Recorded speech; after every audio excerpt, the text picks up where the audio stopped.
end yet. Little Russell.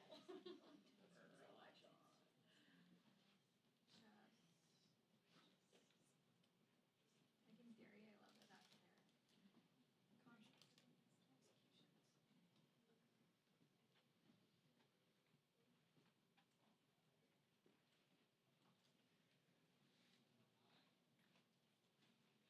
Hey, how are you? Not the one at the next year, right there. Oh, I didn't even see the brother. Yeah. Okay, Yeah, yeah. you're used to having a sharp TV Sorry. everywhere. No, that's okay. All good. Oh, I wasn't sure. oh, Yeah, sure. Yeah. thank you. You need, white balance, good white? Yeah.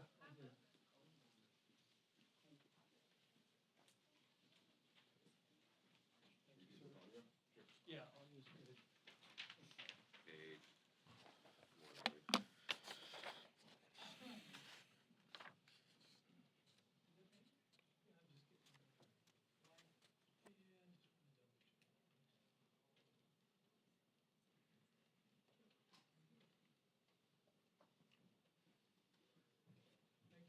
You're welcome.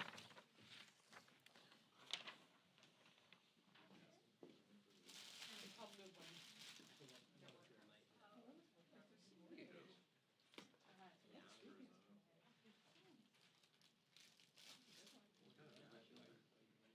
Yes, both of us have recovered from RSV at this point. Oh, no. Now it's just normal winter sniffles. Yeah. His nose is gonna be running till, June, or he's fine, that's what he's too. It's just how it is, right? I'm immune to some of the bugs, but not all of them. New shit comes over. When they take you home, they take you down. Oh, he even started sniffling, my son. He started sniffling on Saturday. And we just like looked at each other, we're like, okay, what's our game plan? Call him sick. Exactly. Who goes down which It end? becomes Yeah. logistics, right? Totally. I'm like, I love you, I'm sorry you're not feeling well, but like we have now to have a logistics discussion about it. 1000%. We had this a lot.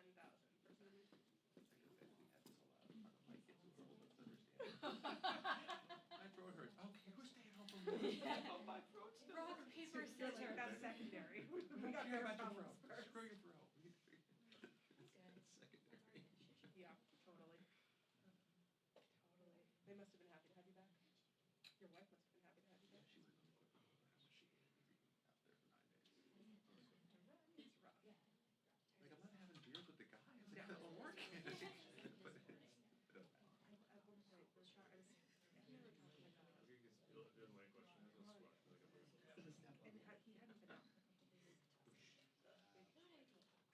Like, dude, Ed, you were never the one who gets left at home while you're at Yeah. Exactly. I can't counterpunch. Like, I don't know what to say other than, you wouldn't do this to me. And if we did, like, grandmas would be here and because Yeah. she's actually chaperoning a field trip for Richard Montgomery in March to Italy. Wait, I'm sorry. They're going to Italy? Free, she's like free, she's chaperoning.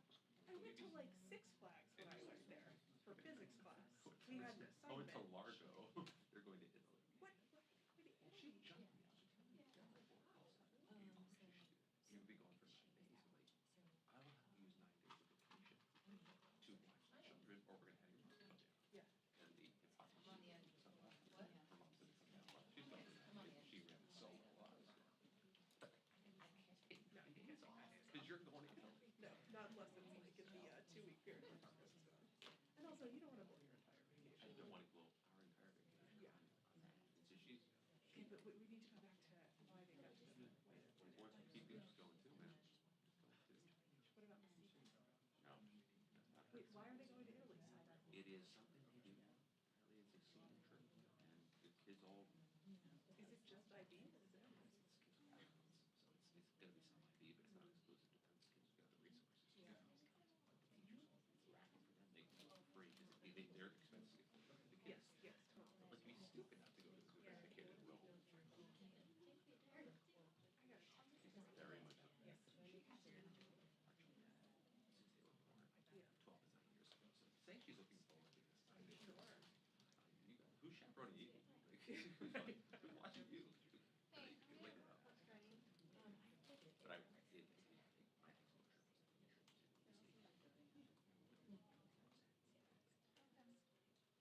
I'm not sure they did this in the movies. They were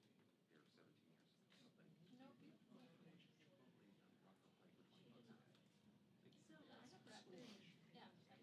We got to go on campus, but we either went to 7-Eleven or we went to the Wendy's across the street. Where money went farther. Yes. Go and get sushi, go to Starbucks. Where are these kids getting this cash? I don't know. Where'd they get walking around money from? I don't know. No, Chipotle every day. I guess Chipotle's more expensive now than it was when I was in high school. I wasn't paying $12 in high school a day. That's a lot of money. Where are you getting that walking around cash from? Babysitting only went so far. Only went so far. And you were dancing. It was like fine. That's not It was adequate. That was fine. It was fine. No. That is wild. I just took a face at it. I will say two things. That was the longest stretch I've ever been away. I've only been away for a night before. That was, it was easier than I thought it was gonna be, cause like I was busy enough that I didn't really have time to miss him. You had a good And stretch. tired enough that I really needed to sleep at that point. Oh, So, workshop was great for that. oh yeah, oh yeah. I like lean in on a campaign Yeah. trip. Bring melatonin. Yep.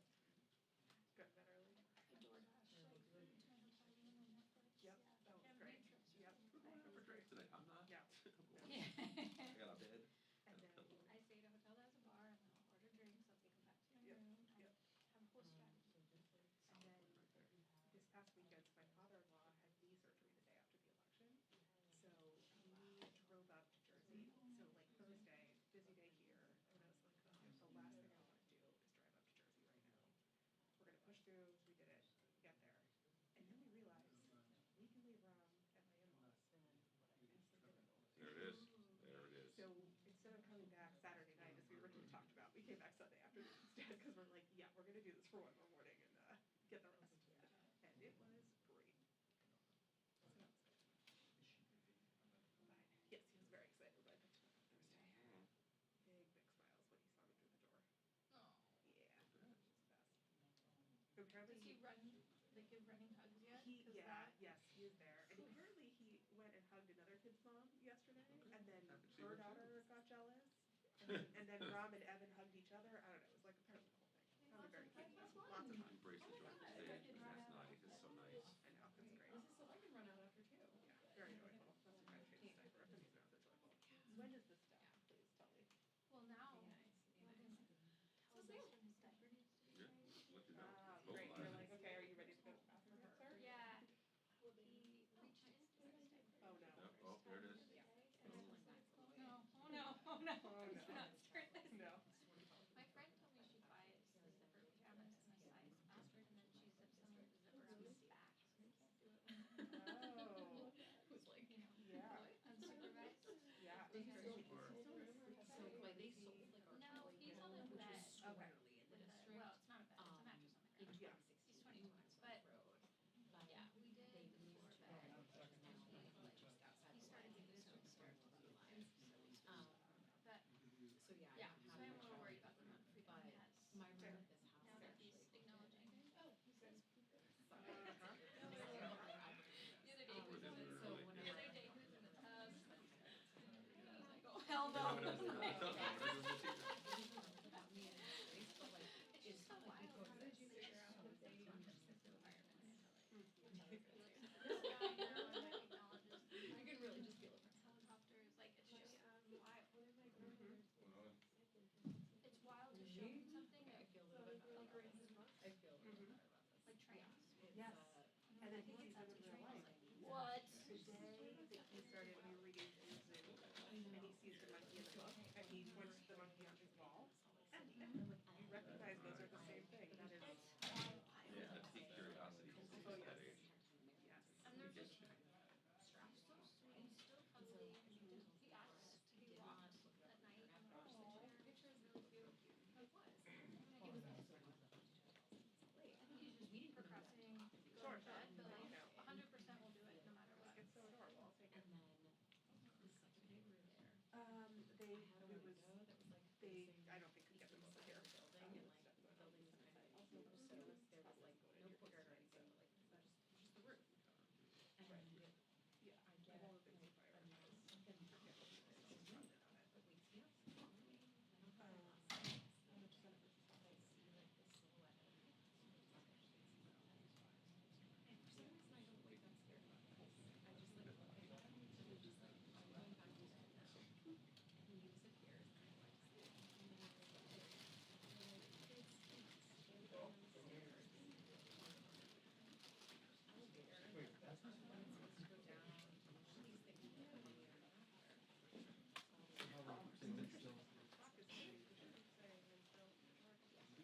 thing we didn't see was like the woman.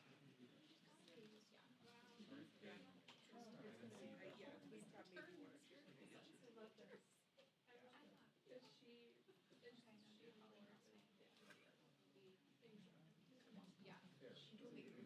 I But like, I'm not around. I'm sort of like, I, At least he tried.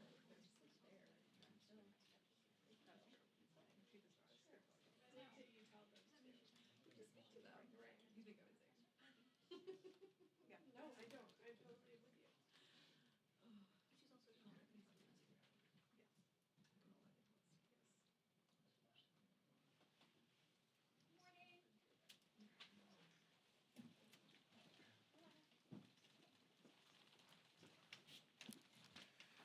Morning. It's great to see everyone, to be here with our caucus vice chair, Pete Aguilar.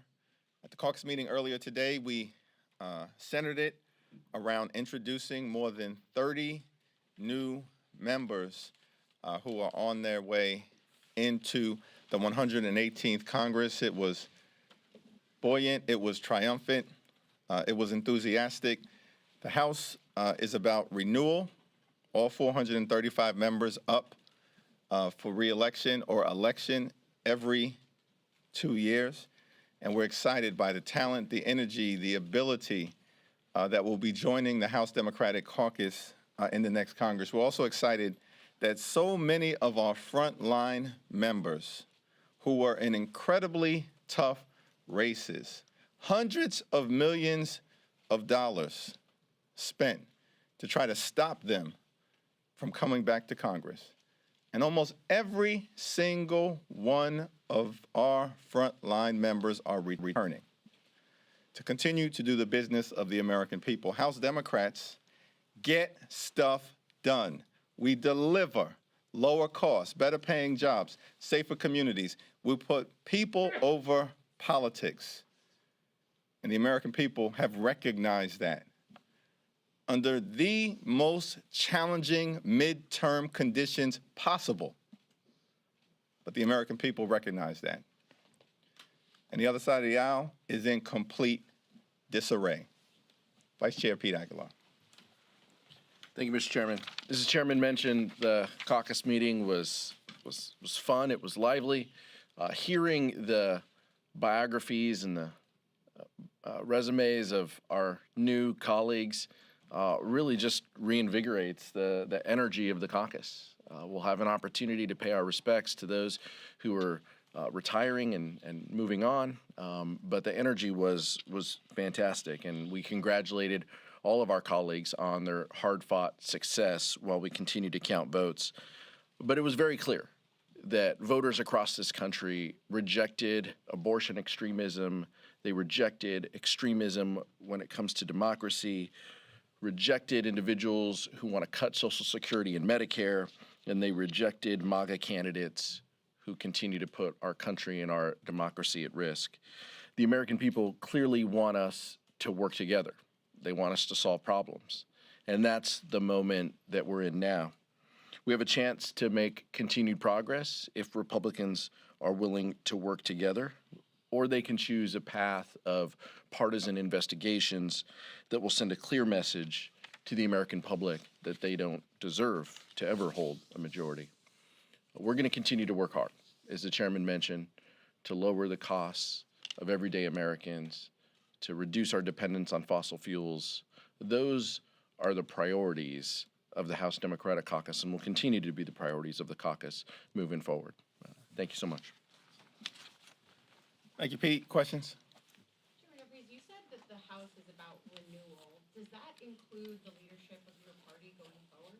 Well, we're focused right now on welcoming our new members, an extraordinary group of individuals and Americans, as Pete has said, and also making sure that we count every single vote in the races that are still out there, because there still is a path toward 218. Whatever happens, House Democrats have vastly overperformed expectations, and we will have momentum going into the 118th Congress. But we are at a point in time where the focus should continue to be on making sure that every single vote is counted. But even given that, do you think that it's time for new leadership in your party? I think it's time to make sure that we finish the business of the American people over the next few weeks before the end of the 117th Congress, and also to make sure that we keep the focus on counting every single vote in the races that are out there, candidates who are on the battlefield, a few of our incumbents in races that haven't been called, and we're going to continue to support their efforts. Second row. Thank you. So in the lame duck session, can you kind of talk about the priorities? What do you think Democrats can get done while you remain in the majority for the time being? Yeah, well, I want to yield to Pete on that, particularly given his expertise and focus as a member of the Appropriations Committee. But it is certainly the case that we have to make sure we arrive at a year-end spending agreement to continue to fund the priorities of the American people and to make sure we have a fully functional government.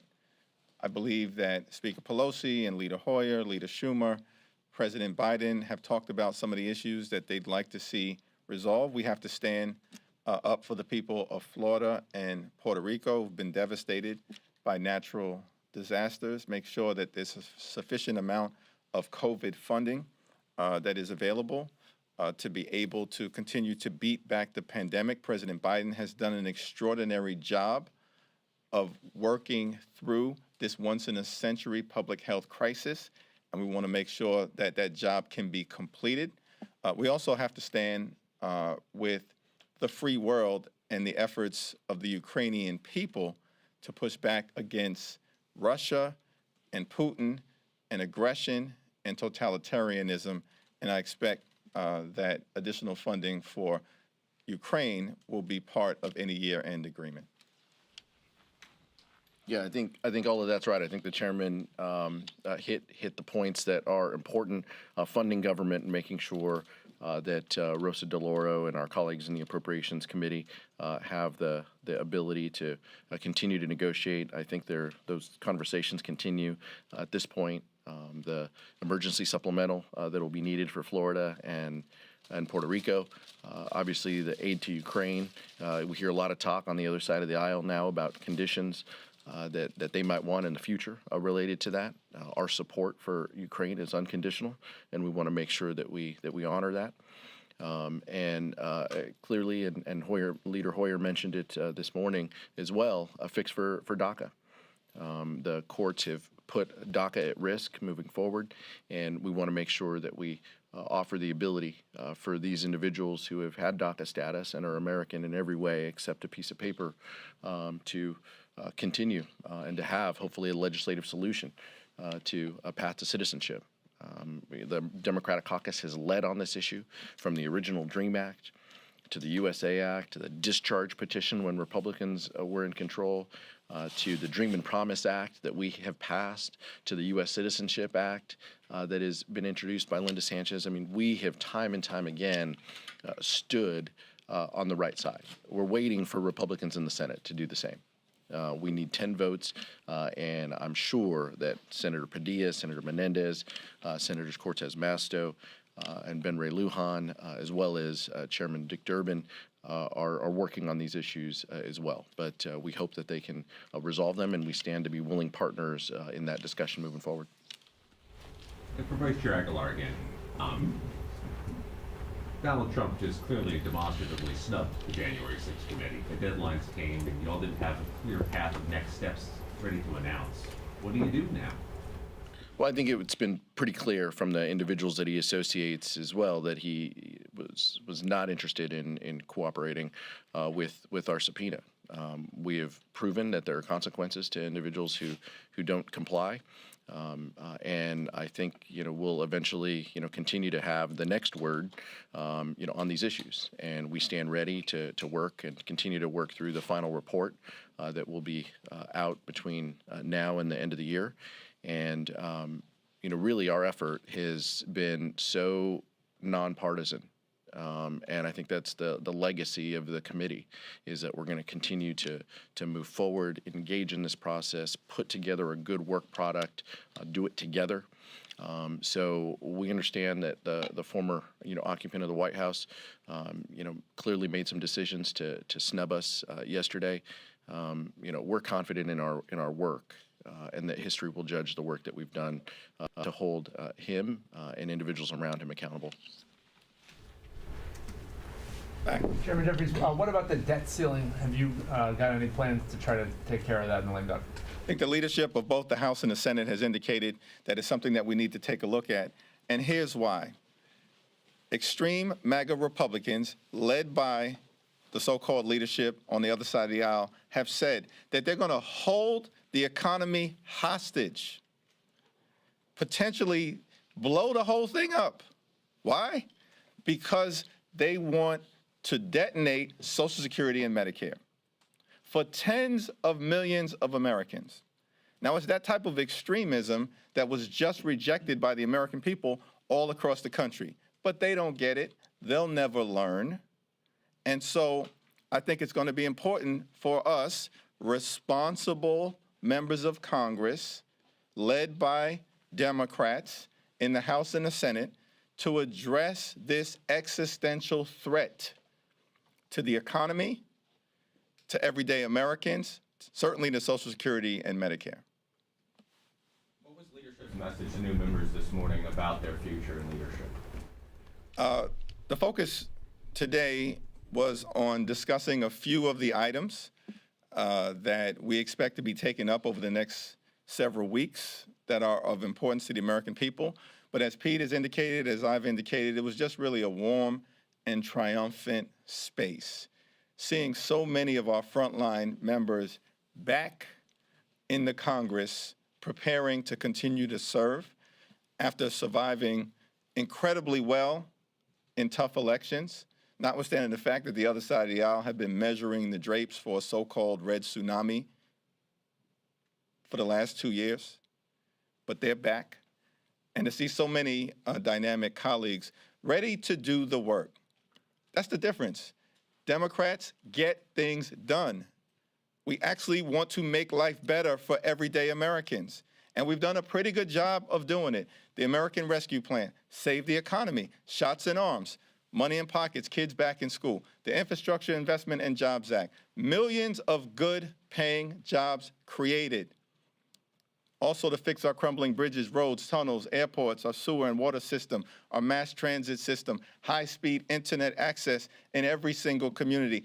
Gun safety legislation for the first time in 30 years that will save lives. The CHIPS and Science Act to bring domestic manufacturing jobs back home to the United States of America, as opposed to our jobs going in the other direction, which has been happening for 30 years. And of course, the Inflation Reduction Act to strike a blow against the climate crisis, set our planet on a sustainable trajectory forward, lower energy costs, strengthen the Affordable Care Act, lower health care costs, and drive down the high price of life-saving prescription drugs. Democrats deliver for everyday Americans. We get stuff done. We put people over politics. And the other side of the aisle is extreme. They're out of control. They're off the hook. They don't believe in democracy. That was rejected. They don't believe in reproductive freedom all across the country. That was rejected. They want to detonate Social Security in 5 years. That was rejected. And so battles were won that are extraordinary. But that doesn't mean that we're off the battlefield. We have to continue to fight for these priorities, for lower costs, for better paying jobs, for safer communities, and to defend freedom, defend Social Security, defend democracy. And we're excited that we're going to have the opportunity to continue to do that.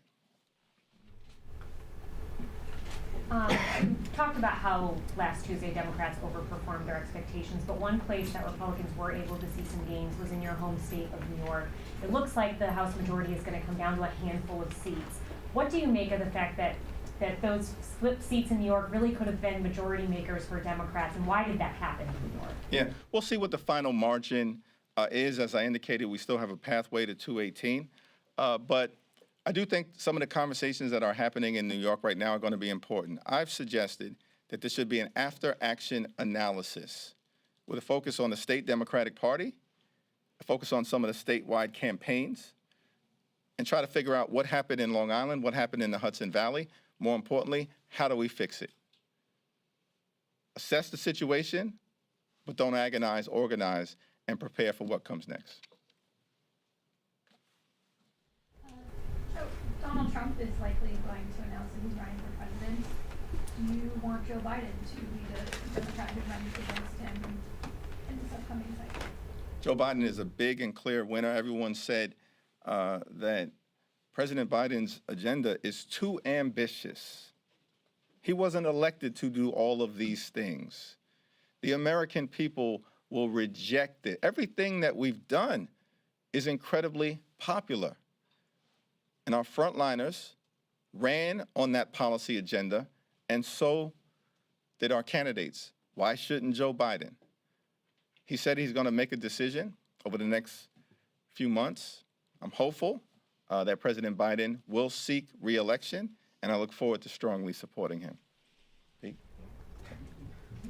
Thanks, Mr. Chairman. I know you don't want to entertain the idea of being in the minority, but there also is a strong pathway for Republicans to This is enact definitely a Pete majority. Aguilar question right here.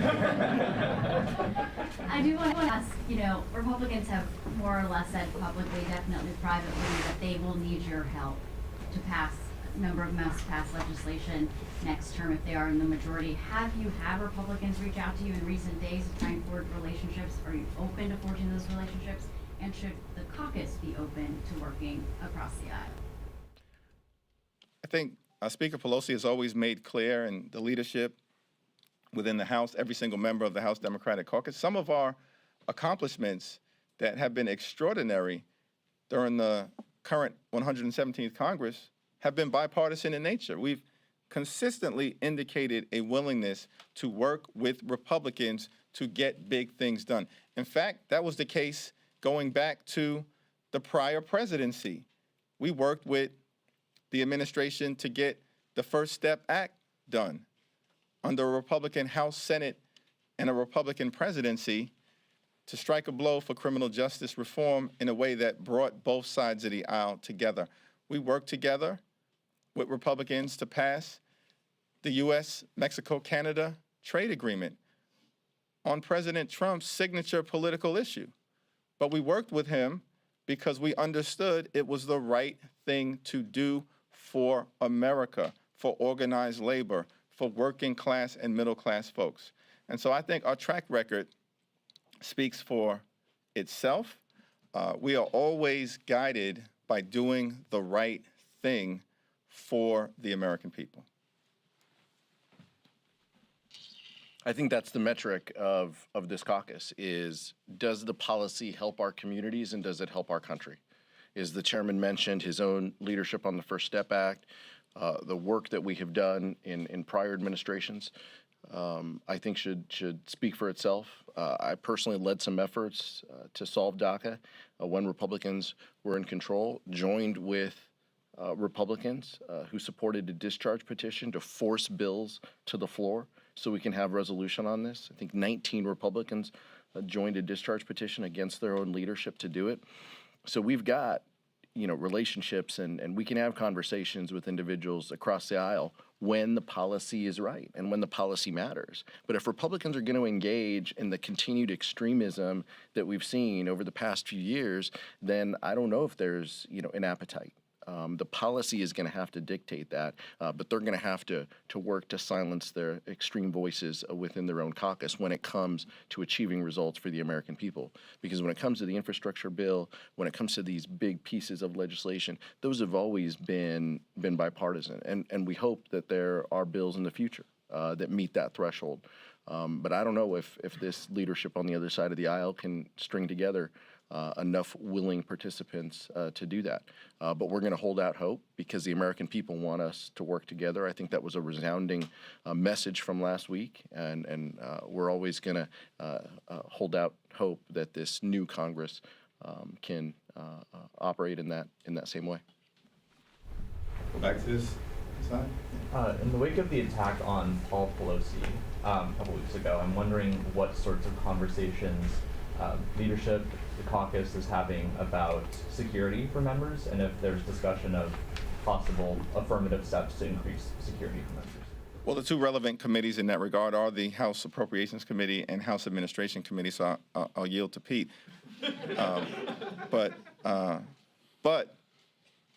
there have been ongoing conversations amongst the members as well as amongst the leadership about ways to continue to strengthen the infrastructure around the safety and security for members of Congress in an environment of increasing political violence and dangerous rhetoric coming from extreme forces throughout America, including the former President of the United States of America. And so it's an honor and a privilege to be able to serve the people that we are elected to represent in the House and the Senate, to do the best possible job in that regard. Members and their families should be safe and secure. Under the leadership of Chairwoman Rosa DeLauro, some important steps have already been taken. Additional funding has been made available to try to secure, the members when they are back home in their districts. And Chairwoman Zoe Lofgren has also taken some strong steps to heighten the coordination involving the Capitol Police, the Sergeant at Arms, and local law enforcement back at home. And I expect that additional steps will continue to be taken as needed. Yeah, just echo what the chairman said. Chairwoman DeLauro and Chairman Tim Ryan and Chair Zoe Lofgren have really put us on a path where this is something that we feel make progress on. There's more steps to take, and obviously as a caucus, our hearts and our thoughts go out to Paul Pelosi. He's someone who is a figure in our meetings, in our dinners.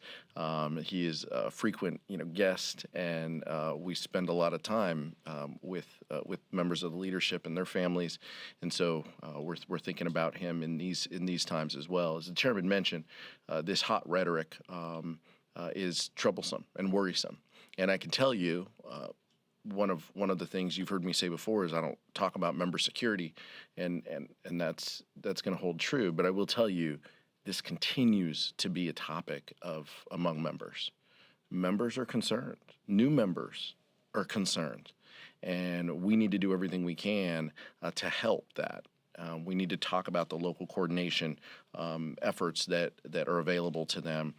We need to support the $10,000 that was in the budgets for each of us to look through security.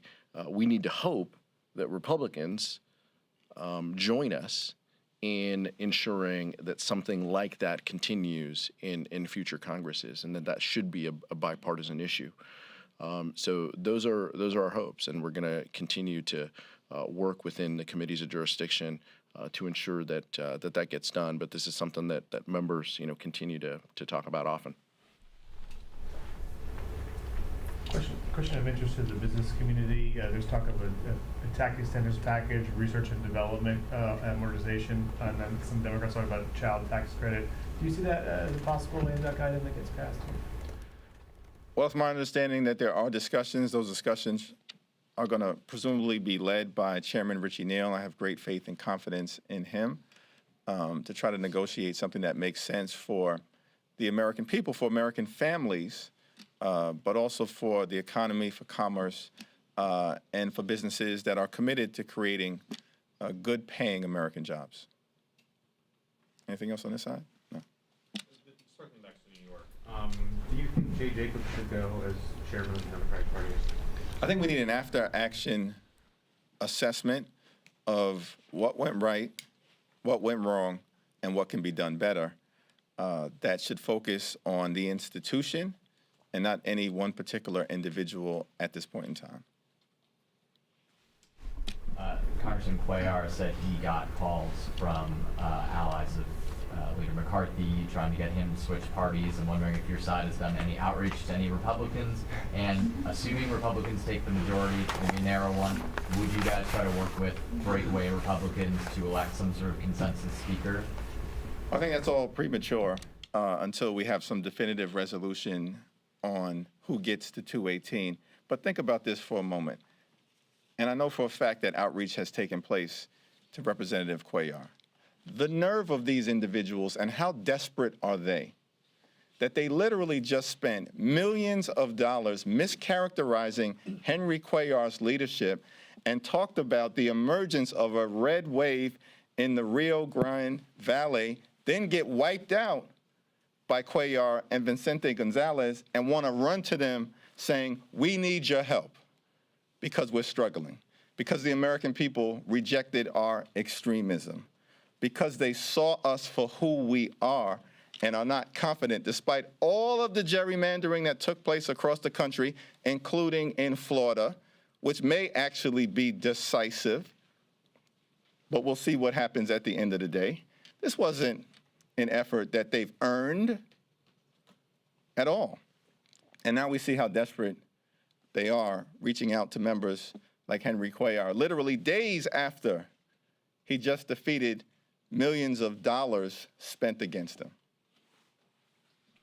With Wired Magazine, curious, any discussion going on about what to do with Bitcoin and crypto and all this stuff after the collapse of FTX? Well, I think that's an issue that I presume will be taken up by the Financial Services Committee under the great leadership of Maxine Waters, as well as the Agriculture Committee under the leadership of David Scott, both of whom in different iterations could have jurisdiction over issues related to crypto, and we'll see what happens. But this hasn't been at the leadership level? It wasn't an issue that was raised in the caucus meeting today. Is that worrisome though? I mean, this is millions of people. I think there are a whole host of issues that I think we are planning on working through, and I could imagine that the situation related to the cryptocurrency industry will be one of them moving forward. House Republicans have said oversight and investigations will be a major part of their focus if they take the majority. How are House Democrats planning to push back on this? Yeah, I want to yield to Pete on this, but think about this for a moment. This is why extreme MAGA Republicans are in such a bad spot and are not right for our country. We are working to emerge from a global, once-in-a-century pandemic, working to deal with global inflation, working to make our communities safer. All issues where Democrats have acted over the last 2 years in an extraordinary way, but Democrats recognize that more needs to be done. And what is right at the top of the extreme MAGA Republican agenda in the House? Let's investigate President Joe Biden's family. That's what they want to do. That is the message that they're sending to the American people. It is not a winning message, but that's what happens when you are captive to the hard right. And House Republican leadership is captive right now to the hard right.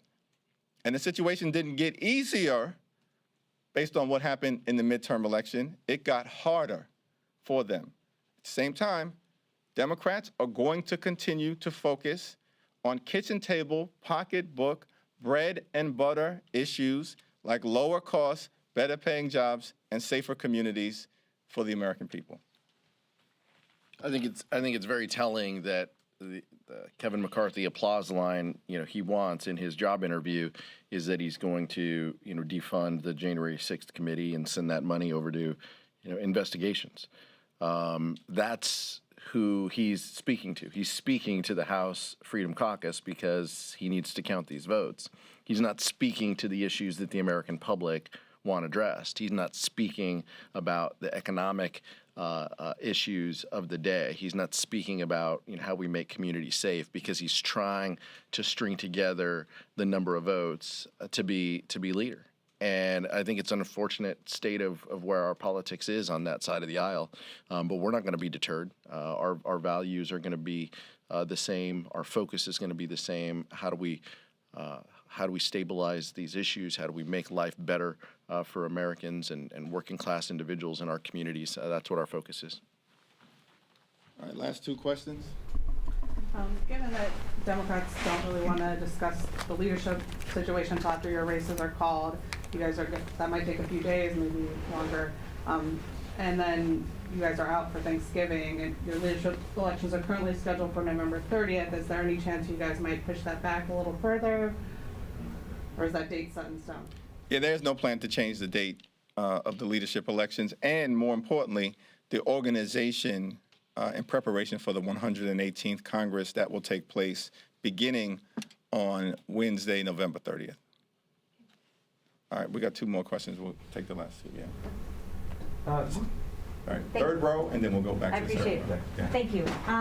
Are there still discussions right now in leadership about whether to revive the permitting reform proposal that Senator Manchin wanted attached to the CR back in September?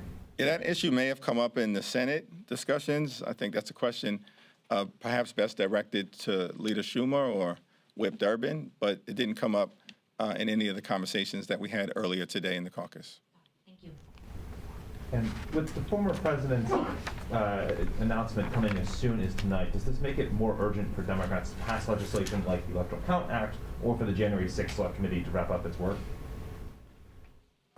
Well, with respect to the January 6th committee, I'll yield to Pete on that. Chairman Thompson has done an incredible job. All of the members of the January 6th committee have done an incredible job in lifting up the challenges that our democracy has confronted because of the events of January 6th and before, when the former so-called twice impeached president of the United States perpetuated the big lie that led to a violent insurrection and did a whole host of other things to inspire the attack on the Capitol, as the January 6th committee has so forcefully and comprehensively and in a bipartisan way documented.